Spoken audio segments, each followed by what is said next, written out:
The old upright piano stood in the corner of the community center's music room, its ivory keys yellowed with age. Most people walked past it without a second glance, but for 12-year-old Michael, those 88 keys were his entire world. Born blind, Michael had discovered the piano when he was just 6 years old during a community center visit. The moment his small fingers touched the keys, something awakened inside him. On this particular Tuesday afternoon, Michael sat at the piano, as he did most days after school. The community center was quiet, with most kids outside enjoying the spring weather. He preferred it this way, just him and the music. His fingers moved deliberately across the keys as he played a piece he'd heard on the radio, one by the famous pianist Richard Chen. The melody flowed from his fingertips, though he occasionally stumbled on the more difficult passages. "I'll get it right eventually," he whispered to himself, starting the section over. Michael couldn't see sheet music, of course. Everything he played he learned by ear. He would listen to recordings over and over, memorizing each note, each pause, each subtle change in tempo. His piano teacher at the community center, Mrs. Walker, had told him he had a gift called perfect pitch, the ability to identify or recreate any note without a reference tone. But Michael didn't think of it as a gift. To him, it was simply how he experienced the world, through sound rather than sight. He was so absorbed in the music that he didn't hear the footsteps approaching the practice room. He didn't notice when the door quietly opened or when someone slipped inside and stood listening. Michael was lost in the complex melody of Winter's End, Richard Chen's most famous composition, and arguably his most difficult. When Michael finished the piece, his hands hovering over the final keys as the sound faded, a voice broke the silence. "That was quite impressive." Michael jumped slightly, turning his head toward the voice. "I'm sorry, I didn't know anyone was here." "No need to apologize," the voice said. It belonged to a man, his tone warm and carrying a slight accent that Michael couldn't quite place. "I was captivated by your playing. That's a challenging piece, even for professional pianists." Michael shrugged, suddenly feeling self-conscious. "I still mess up the middle section. The key change always trips me up, may I?" the man asked, and Michael heard footsteps approaching. He slid over on the bench, making room. The man sat down, and Michael could smell a faint scent of coffee and cologne. "The transition you're struggling with goes like this." Fingers touched the keys, and Michael's breath caught in his throat. The passage that had been giving him trouble flowed effortlessly, with a richness and depth that made the old piano sound like a grand concert instrument. Only one person could play Winter's End like that. "You're Richard Chen," Michael said quietly. Not a question, but a statement of fact. The man chuckled. "I am, and you are?" "Michael." He swallowed, his heart pounding. "Michael Taylor. I can't believe, I've listened to all your albums. Your Carnegie Hall performance of Rachmaninoff's Piano Concerto No. 3 made me want to learn piano seriously." "How long have you been playing?" Richard asked. 6 years, Michael replied. "Mrs. Walker gives lessons here twice a week, and I practice whenever I can." 6 years? There was surprise in Richard's voice. "And you're already attempting Winter's End? That's remarkably ambitious." Michael felt his cheeks flush with embarrassment. "I know it's not very good yet." "On the contrary," Richard said, "it's extraordinary. Most pianists with twice your experience wouldn't attempt it." There was a pause, and Michael sensed the famous pianist studying him. "You play entirely by ear, don't you?" Michael nodded. "I have to. That's not a limitation, you know. Some of the greatest musicians in history played by ear. It allows for a different kind of connection to the music, one that comes from the heart rather than the page." Michael had never thought of it that way. His blindness had always seemed like an obstacle to overcome, not an alternative path to understanding music. "So, what brings you to our community center?" Michael asked, still hardly believing he was sitting next to his musical hero. "I'm doing a charity concert series for arts education," Richard explained. "Your community center is part of the program. I came early to see the space and heard someone playing my piece." Michael's hands fidgeted in his lap. "I hope you don't mind that I was trying to play it." "Mind? I'm honored," Richard said, and the sincerity in his voice made Michael smile. "Tell me, what do you love most about playing?" "The way it makes me feel," Michael answered without hesitation. "Like I'm speaking a language everyone can understand, even without words. When I play, people don't see the blind kid anymore, they just hear the music." Richard was quiet for a moment. "That's the purest reason to play. Many lose sight of that, even professionals like me. He played a quick, playful run up the keys. Sometimes we get so caught up in perfection that we forget why we started playing in the first place. For fun? Michael suggested. Exactly. For the joy of it. Richard's fingers danced over a simple but beautiful melody. What would you play if you were just playing for fun? Not to impress anyone or to prove anything, just because it makes you happy? The question caught Michael off guard. He usually practiced pieces to show Mrs. Walker his progress, or to perform at the center's yearly recital. What would he play just for himself? After a moment's thought, Michael placed his hands on the keys and began to play. It was nothing famous, just a melody he'd been piecing together in his head for months, something that felt like sunshine after rain. His own creation. Richard listened quietly until Michael finished. The silence that followed felt different than before, expectant, almost electric. That was beautiful, Richard finally said. Is that your composition? Michael nodded shyly. It's just something I've been working on. Nothing special. Nothing special? Richard sounded genuinely surprised. Michael, that had more heart than many published pieces I've heard. You have a gift for composition as well as playing. Really? No one had ever heard his compositions before. Absolutely. You know, the community center's fundraiser concert is in 2 months. I think you should perform. Michael's stomach tightened with anxiety. Perform one of my own pieces? In front of everyone? Why not? Or you could play something else if you prefer. Whatever you choose, play it just for fun, the way you just did for me. When you play with joy, the audience feels it too. The door to the practice room opened and Michael heard Mrs. Walker's familiar voice. Oh, Mr. Chen, I see you've met our star pupil. Indeed I have, Richard replied, standing from the piano bench. Mrs. Walker, you've done remarkable work with Michael. His talent is extraordinary. He's a natural, Mrs. Walker agreed. Michael, I need to show Mr. Chen around the center before the other students arrive for the workshop. Will you be staying for that? If that's okay, Michael said, still processing the conversation with Richard. Of course it is, Richard assured him. In fact, I insist. And Michael, think about what we discussed. Sometimes the most powerful performances come when we play just for the joy of it. As they left, Michael remained at the piano, his fingers lightly touching the keys where Richard Chen's hands had been moments before.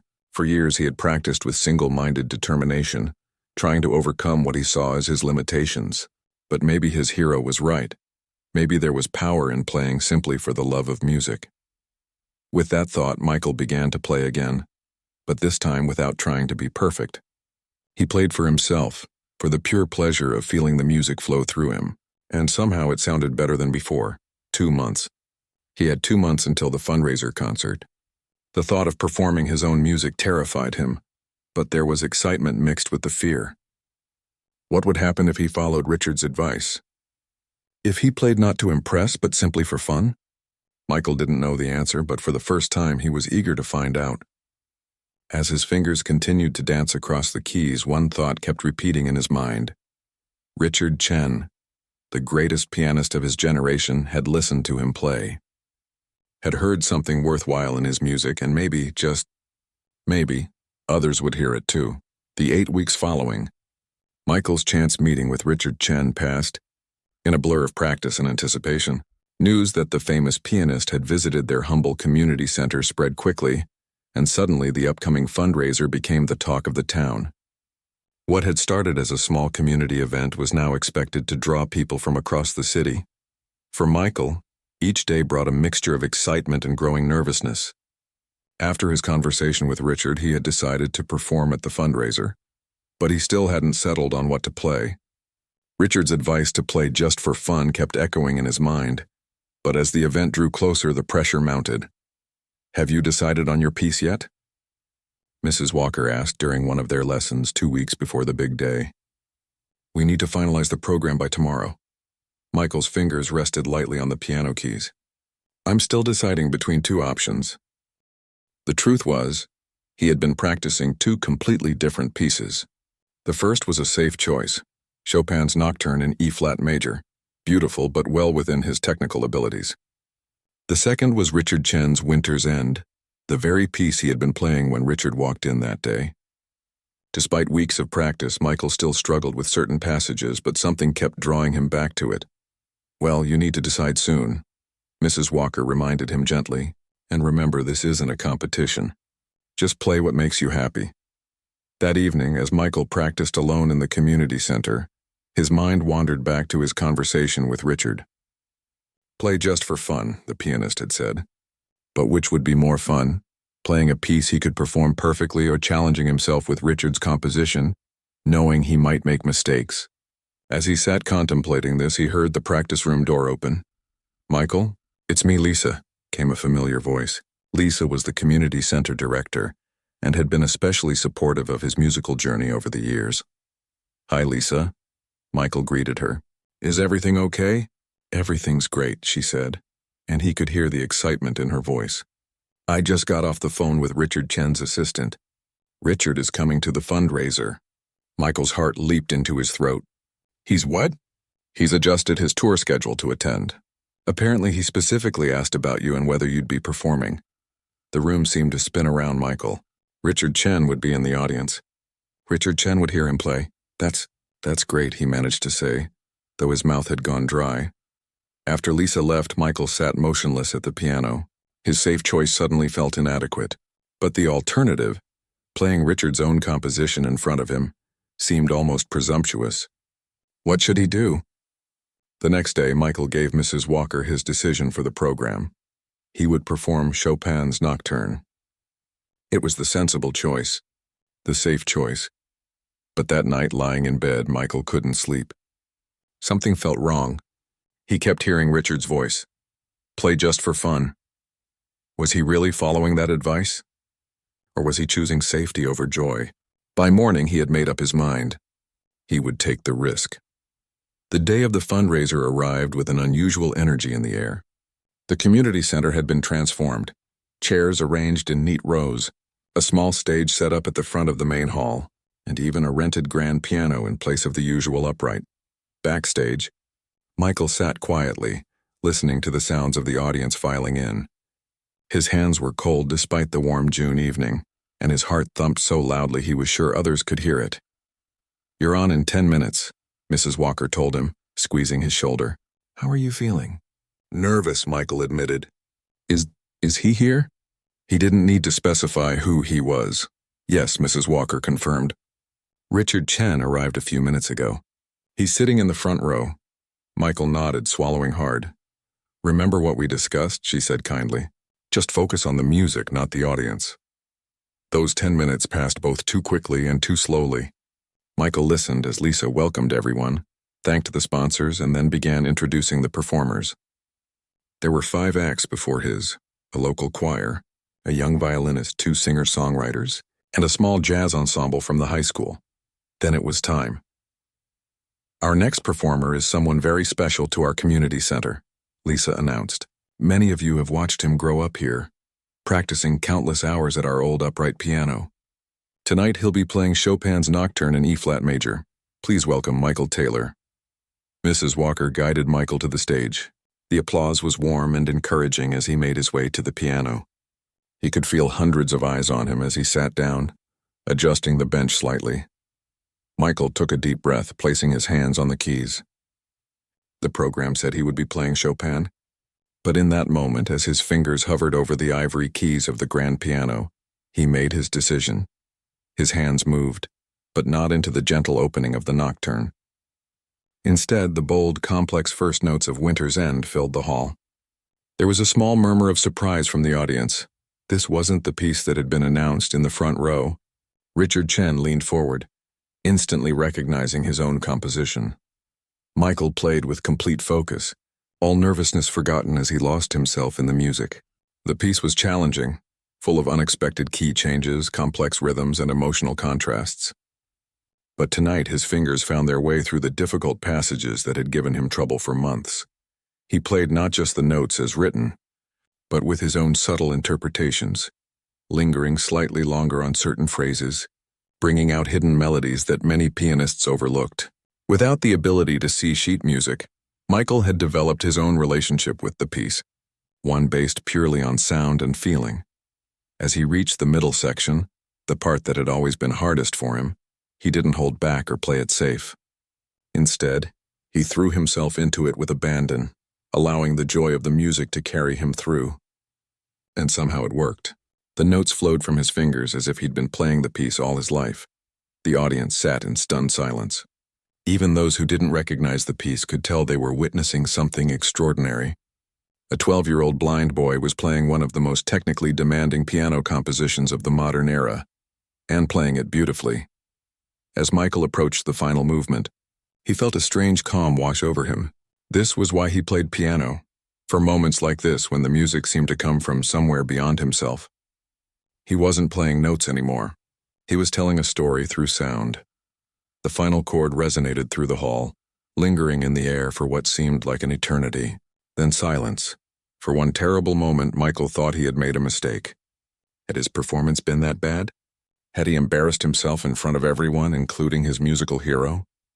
Then came the applause, hesitant at first as if the audience was coming out of a trance, then building to a thunderous standing ovation. Michael sat at the piano, overwhelmed by the response. He heard people calling bravo and encore. Some were even whistling.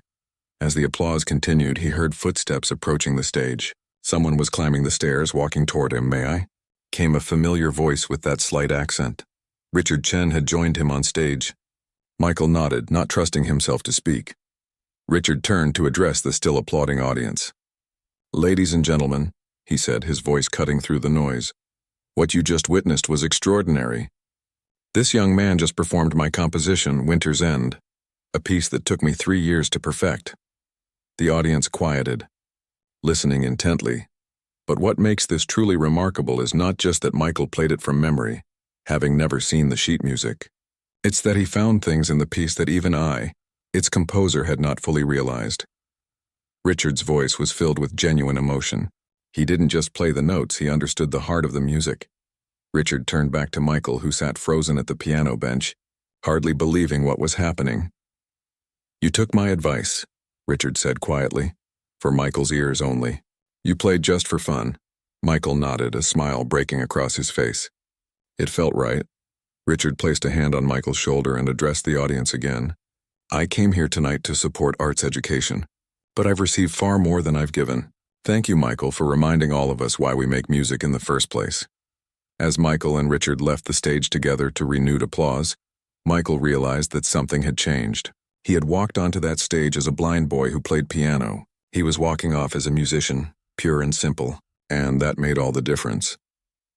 The morning after the fundraiser, Michael woke to the sound of his mom calling his name. "Michael, phone call for you." He fumbled for his talking clock on the bedside table. It was only 8:30 a.m. Who would be calling so early on a Sunday? "Hello?" he said groggily, taking the phone from his mom. "Michael, it's Lisa from the community center. I hope I didn't wake you." "It's okay," he assured her, sitting up in bed. "Is everything all right?"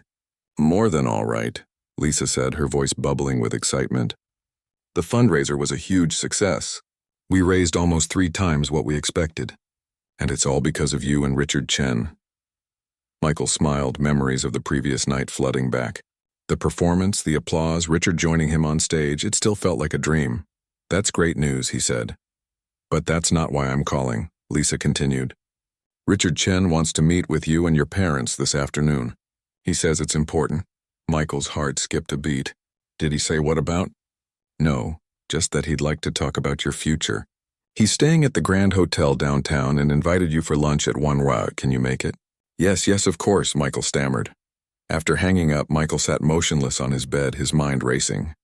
What could Richard Chen possibly want to discuss?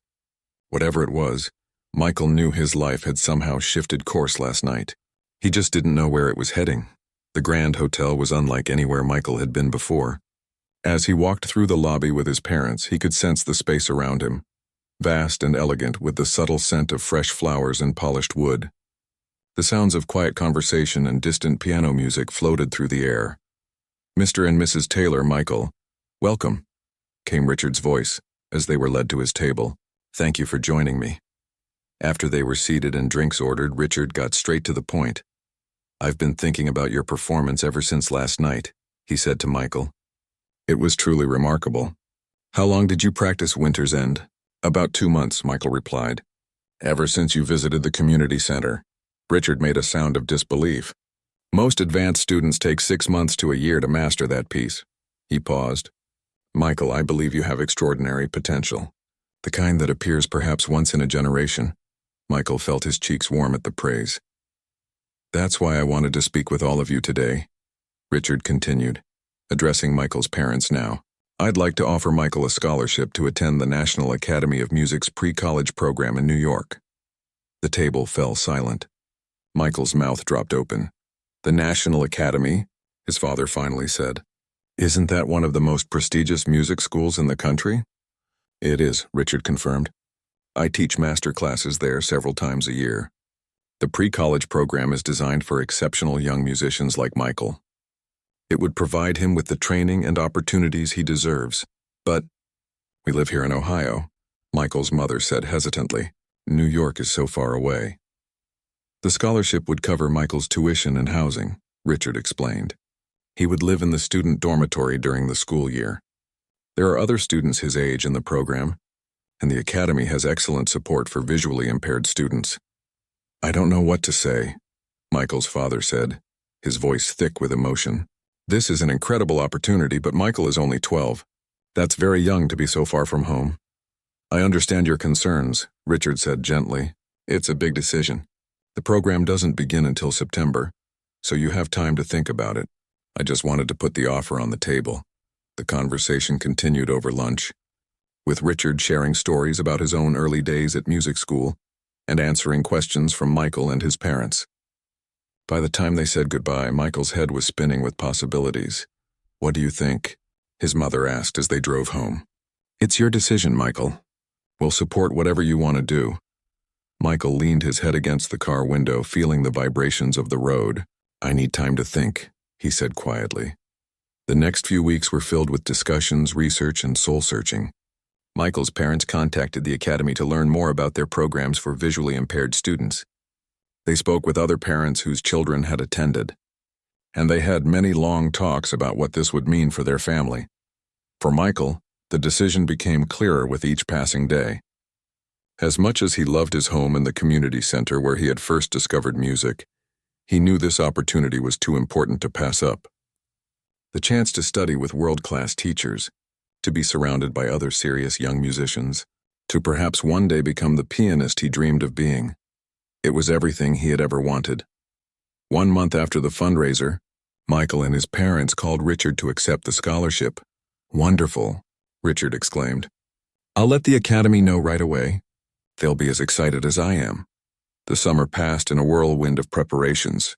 There were forms to fill out, housing arrangements to make, and orientation materials to review. Michael had to pass an official audition, though Richard assured him it was just a formality. Mrs. Walker helped him prepare, pushing him to expand his repertoire beyond the pieces he was comfortable with. They'll expect you to be versatile, she explained during one of their lessons. Classical, romantic, modern. You should have something from each period ready to play. As the departure date approached, Michael's emotions were a jumble of excitement and fear. The reality of leaving home was finally sinking in. Would he make friends at the academy? Would the teachers there be patient with him? Could he really live on his own at age 12? The night before he left, Michael couldn't sleep. He crept downstairs in the middle of the night and sat at the family piano. He didn't play, just rested his fingers on the cool keys, saying a silent goodbye to the instrument that had been his first musical home. Can't sleep? His father's voice came softly from the doorway. Michael shook his head. I'm scared, Dad. He felt his father sit beside him on the piano bench. That's completely normal. But you know what? I'm not worried about you. You're not? No, because I've seen how you face challenges. When you were 5 years old and first learning to navigate the world without sight, you never gave up. When you fell, you got back up. When things were hard, you found a way. His father put an arm around Michael's shoulders. The piano was the same. No one taught you to play by ear, you figured it out yourself. That determination will serve you well at the academy. Michael leaned against his father's side. I'll miss you and Mom. We'll miss you too. More than you can imagine. But we'll call every day and you'll be home for holidays. His father's voice caught slightly. Sometimes the hardest decisions are the most important ones. I think this is one of those. The next morning was a flurry of last-minute packing and teary goodbyes. Richard had arranged for Michael to fly to New York with his assistant, who would help him get settled at the academy. As they drove to the airport, Michael clutched a small recording device his parents had given him as a going-away present. "We recorded some messages for you," his mother explained, "for when you're feeling homesick or need encouragement. There's also a recording of your performance at the fundraiser." At the airport terminal, the goodbye was brief but emotional. Michael hugged his parents tightly, trying to memorize the feel of them, the smell of his mother's perfume and his father's aftershave. "You're going to amaze them all," his father whispered in his ear. "Just remember to play for the joy of it." On the plane, as they soared toward New York and his new life, Michael listened to the recording of his fundraiser performance. The sound quality wasn't perfect, just a simple recording from his mother's phone, but he could hear the moment when everything changed, when he stopped playing it safe and instead played from his heart. "Play just for fun," Richard had told him that day at the community center piano. It was such simple advice, but it had led him here to this moment, flying across the country toward a future he had never imagined possible. Michael closed his eyes, not to shut out a world he couldn't see, but to turn inward, to the music that had always lived inside him. Whatever challenges lay ahead at the academy, he would face them the same way he had approached Richard's difficult composition, with courage, determination, and the pure joy of making music. The plane banked slightly, beginning its descent into New York. A new chapter was about to begin. The National Academy of Music stood in the heart of New York City, a stone building with tall windows and a history stretching back over a century. As Michael stepped through its doors for the first time, the sounds washed over him. Distant pianos, a violin somewhere down a hallway, the murmur of voices echoing off marble floors. "The main building has 5 floors, explained Ms. Reynolds, the student coordinator who had been assigned to help Michael during his first weeks. "The practice rooms are on the 2nd and 3rd floors. Dormitories are in a separate building across the courtyard." Michael nodded, trying to absorb everything as they walked. His cane tapped against the floor, helping him build a mental map of his surroundings. "We've arranged for you to have a ground-floor dorm room," Ms. Reynolds continued, "and I've prepared raised-line maps of the campus. We'll work on orientation all this week before classes begin." 3 years passed like the turning pages of sheet music. Michael grew taller, his voice deepened, and his playing transformed from merely impressive to truly extraordinary. Now 15, he had become one of the Academy's standout students, not just among the pre-college division but throughout the entire school. The path hadn't been easy. That first year had tested him in ways he never imagined. There were nights of homesickness so intense he couldn't sleep, days when Dr. Chen's demanding standards left him questioning his abilities, and moments when the competitive atmosphere threatened to extinguish his love for music entirely. But something had shifted after that pivotal morning in the practice room when Dr. Chen had heard him playing his own composition. Their lessons changed focus, balancing technical rigor with creative expression. Dr. Chen began encouraging Michael to develop his own voice as both a pianist and a composer. "Your blindness is not a limitation," Dr. Chen had told him during one memorable lesson. "In many ways, it has given you an advantage. You hear what others miss. You feel music rather than just playing it." By his 3rd year, Michael had won 2 of the Academy's internal competitions and had been selected to perform at the prestigious Young Artist Showcase at Lincoln Center. His original compositions had caught the attention of faculty members beyond the piano department, and he'd been invited to join advanced composition classes typically reserved for college students. But perhaps most meaningful to Michael was the small program he'd started at a local community center, teaching piano to children with visual impairments. Every Saturday morning he would take the subway downtown, helping young kids discover the joy of music just as he had years ago at his own community center in Ohio. "How does it feel to be on the other side?" David asked him one Saturday as they rode the subway together. Now a senior, David had become Michael's closest friend at the academy and occasionally helped with the weekend classes. "Strange," Michael admitted. "Good strange. Sometimes I hear myself saying things Mrs. Walker used to tell me, and I realize how much wisdom she was sharing that I didn't fully appreciate at the time." As they neared their stop, Michael's phone buzzed with a text message. His phone read it aloud through his earpiece. "Message from Richard Chen. Great news. Call me when you can."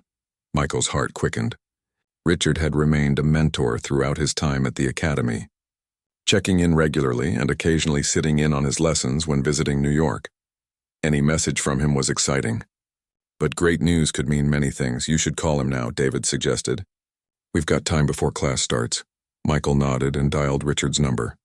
Michael, glad you called back so quickly, Richard answered after just one ring. I have something important to tell you. Next month, I'm giving a special anniversary concert at Carnegie Hall, 10 years since my debut there. I want you to perform with me. Michael nearly dropped his phone. Carnegie Hall with you? I don't understand. It's simple, Richard continued. The concert will feature some of my own compositions, including a new piece I've written for 2 pianos. I'd like you to play it with me, as equals on stage. But I'm just a student, Michael protested, aware that his voice had risen enough to draw attention from other subway passengers. No, you're a musician, Richard corrected, one of the finest young pianists I've encountered. And it would mean a great deal to me. By the time Michael and David reached the community center, the news had sunk in enough for excitement to replace shock. The children were especially difficult to manage that day, sensing their teacher's distraction.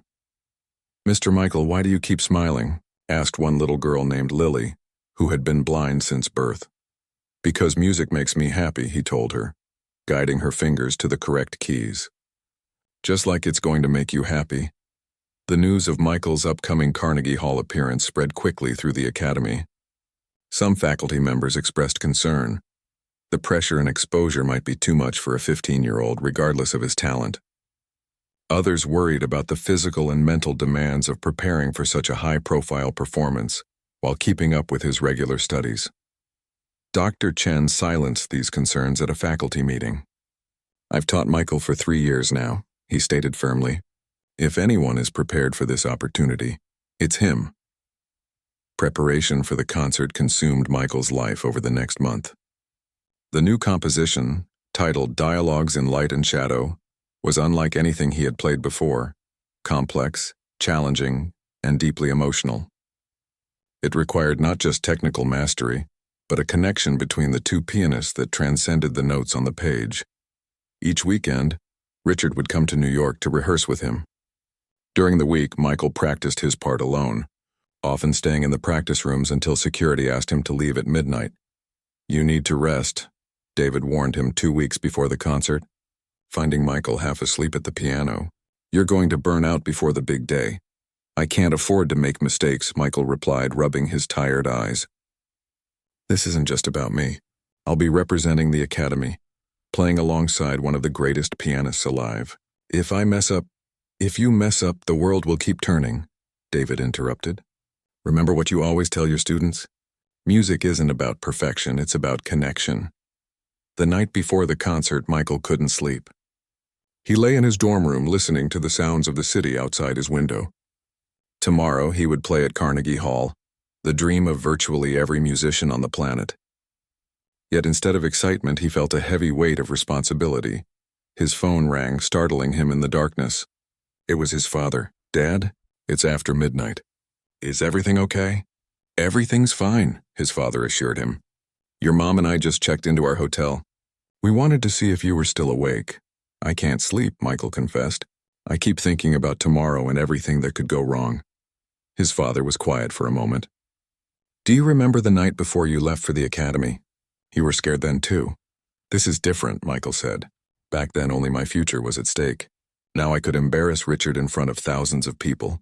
Michael, listen to me, his father said, his voice gentle but firm. Richard didn't choose you because you're perfect. He chose you because of how you play, with heart. That's what moved him at the community center 3 years ago. And that's what will move the audience tomorrow. After the call ended, Michael lay thinking about his father's words. He remembered the fundraiser performance that had changed his life, how he had abandoned the safe choice and played from his heart instead. That's what had impressed Richard then, not technical perfection but emotional truth. The realization brought a sense of calm. Whatever happened tomorrow, he would play with honesty and joy. That was the only thing truly within his control. Carnegie Hall was even more magnificent than Michael had imagined. During the morning sound check, he ran his hands along the edge of the gleaming concert grand, taking in the vastness of the space around him, feeling the history in the air. Nervous? Richard asked, joining him on stage. Terrified, Michael admitted with a small laugh, but in a good way. The hall will be full tonight, Richard said. Critics, musicians, music lovers, all eager to hear what we've created together. But remember, when we're playing, it's just you and me having a musical conversation. Everything else falls away.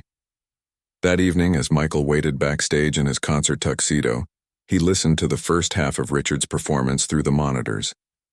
Richard played brilliantly, as always. The audience responded with enthusiastic applause after each piece. Then it was time. A stagehand guided Michael to the wing, ready to lead him on when announced.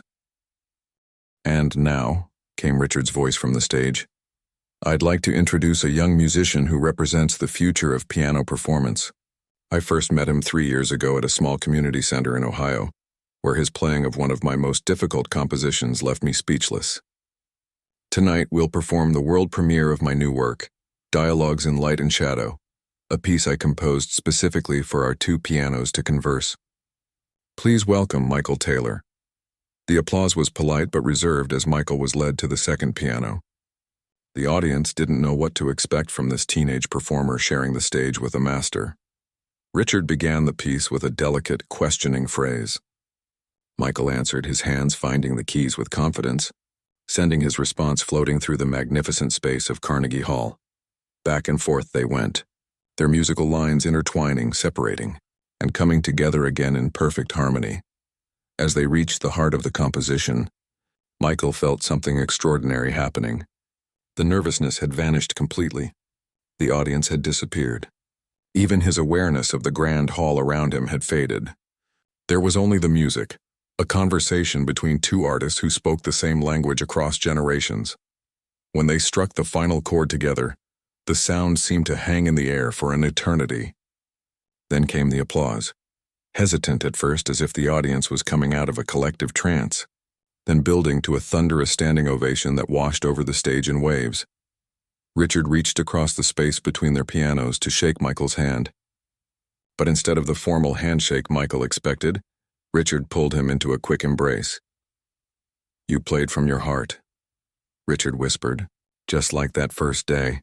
As they took their bows together, Michael thought about the journey that had brought him here, from a small-town community center to Carnegie Hall, from a blind boy who loved piano to a musician whose blindness had become not a limitation, but a different way of experiencing and creating sound. In the audience, he knew his parents were watching with tears in their eyes.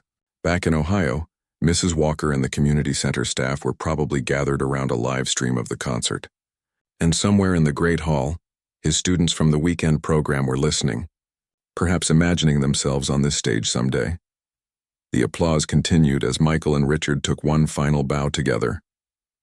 As they walked off stage, Michael realized that this performance wasn't an ending but a beginning. There would be more concerts, more compositions, more students to teach.